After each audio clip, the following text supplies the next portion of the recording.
Hi guys, welcome back to our channel. Next match వచ్చేసి sun Risers అలాగే Mumbai Indians మధ్యలో. So ఈ రెండు టీమ్స్లో ఏ టీం గెలుస్తుందో క్లియర్ కట్గా ప్రిడిక్షన్ చూద్దాం. చివరిదాకా చూడండి. ఛానల్ ఇంకా సబ్స్క్రైబ్ చేసుకోకపోతే వెంటనే సబ్స్క్రైబ్ చేసుకోండి. సో మ్యాటర్లోకి వెళ్తే ఈ మ్యాచ్ అనేది మనకి రాజీవ్ గాంధీ ఇంటర్నేషనల్ స్టేడియంలో జరగబోతుంది మన హైదరాబాద్లో. సో ఇక్కడ పిచ్ రిపోర్ట్ చూసుకున్నట్లయితే ఎక్కువ బ్యాటింగ్కే ఫేవర్గా కనిపిస్తుంది ఇప్పటి వరకు జరిగిన అన్ని మ్యాచెస్లో. అలాగే ఫాస్ట్ బౌలర్స్కి అంత అడ్వాంటేజ్ అయితే అంత ఎక్కువగా లేదు.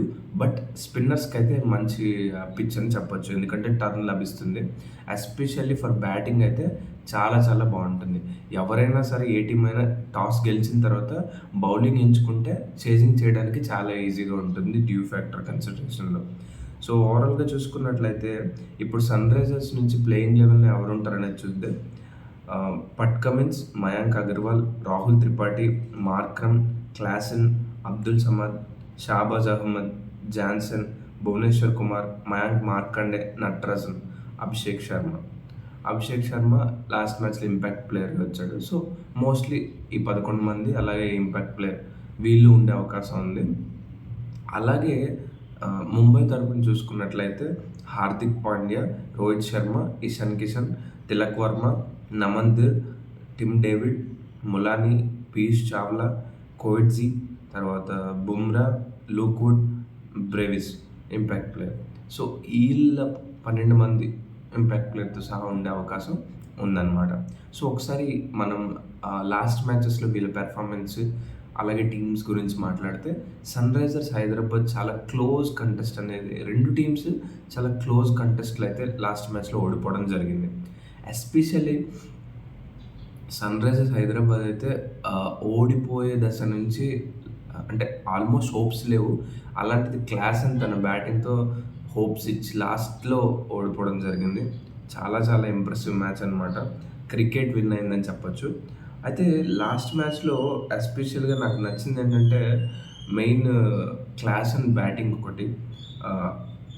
అందులో బ్యాటింగ్ డెప్త్లో చూసుకున్నట్లయితే క్లాసన్, మయాంక్ అగర్వాల్, అభిషేక్ శర్మ వీళ్ళ ముగ్గురు కొంచెం పర్వాలేదు, బాగా ఆడారు.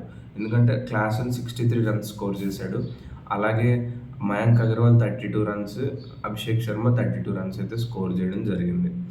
సో బ్యాటింగ్ డెప్త్ చాలా చాలా ఉందన్నమాట. ఎందుకంటే రాహుల్ త్రిపాఠి ఆడతాడు, మార్క్రమ్ ఆడతాడు, పట్ కమిన్స్ దాకా ఆడే అవకాశం ఉంది. ఈవెన్ మనం చూసుకున్నట్లయితే షాబాజ్ అహ్మద్ కూడా లాస్ట్లో మెరిపించాడు 2-3 సిక్స్లు కొట్టి. అలాగే జాన్సన్ కూడా ఆడే అవకాశం ఉంది, భువనేశ్వర్ కుమార్ కూడా ఆడే అవకాశం. సో బ్యాటింగ్ డెప్త్ అయితే చాలా చాలా ఉంది. బౌలింగ్ కూడా చాలా బాగుంది ఈ సీజన్ ఎస్ఆర్హెచ్ చూసుకున్నట్లయితే.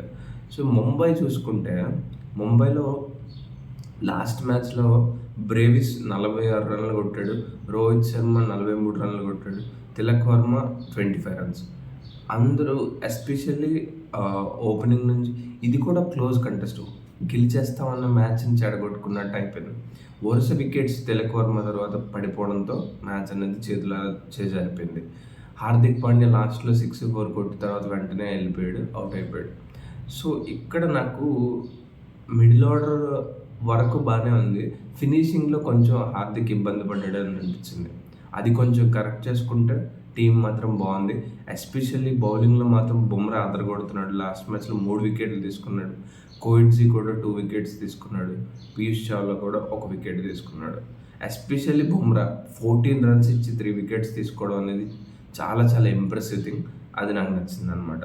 సో ఓవరాల్గా చూసుకున్నట్లయితే ఈ టీం కూడా వీళ్ళు మెయిన్గా బ్యాటింగ్ డెప్త్ అంటే మెయిన్ రోహిత్ శర్మ మంచి ఫామ్లో కనిపిస్తున్నాడు, బ్రేవిస్ మంచి దాంట్లో కనిపిస్తున్నాడు, ఇషాన్ కిషన్ కొంచెం ట్రబుల్ అయినప్పటికీ తను ఒక మ్యాచ్లో ఆడలేదు కాబట్టి లాస్ట్ మ్యాచ్లో ఆడినంత మాత్రం ఈ మ్యాచ్లో ఆడడం లేదు కదా.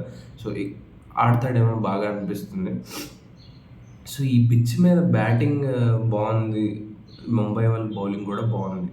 ఎస్పెషల్లీ సన్ రైజర్స్లో ఇంప్రూవ్ చేసుకోవాల్సింది ఏంటంటే భువనేశ్వర్ కుమార్ అలాగే జాన్సన్ బౌలింగ్ అనిపించింది. పట్ కమిన్స్ కూడా పర్వాలేదు అనిపించాడు అంతే. సో వీళ్ళు కానీ బౌలింగ్ కూడా ఇంప్రూవ్ చేసుకుంటే రెండు టీమ్స్కి అడ్వాంటేజ్ ఏంటంటే ఈ మ్యాచ్ పరంగా చూసుకున్నట్లయితే బ్యాటింగ్ బౌలింగ్ ఇద్దరివి బాగున్నాయి. అందులో ఏమాత్రం సందేహం లేదు. సన్‌రైజర్స్ గెలవడం ఎవరు అనేది చెప్పడం కూడా కష్టంగా కనిపిస్తుంది. బట్ పర్సెంటేజెస్ వైస్ చూసుకున్నట్లయితే ఒక 55% ముంబై ఇండియన్స్ ఉంటే, ఒక 45% మాత్రమే సన్‌రైజర్స్ ఉంది. సో, ఆ పర్సెంటేజ్ ఒక్కటే కాలిక్యులేట్ చేస్తే మాత్రం నేను ముంబై ఇండియన్స్ గెలిచే ఛాన్స్ ఉందేమో అనిపిస్తుంది. సో, ఇది నా ప్రిడిక్షన్. మీకు నచ్చినట్లయితే వీడియోని తప్పకుండా లైక్ చేయండి. మీరు ఏ టీమ్ విన్ అవుతుంది అనుకుంటారో కింద కామెంట్ సెక్షన్‌లో మెన్షన్ చేయండి. Thanks for watching this video. Signing off. By by.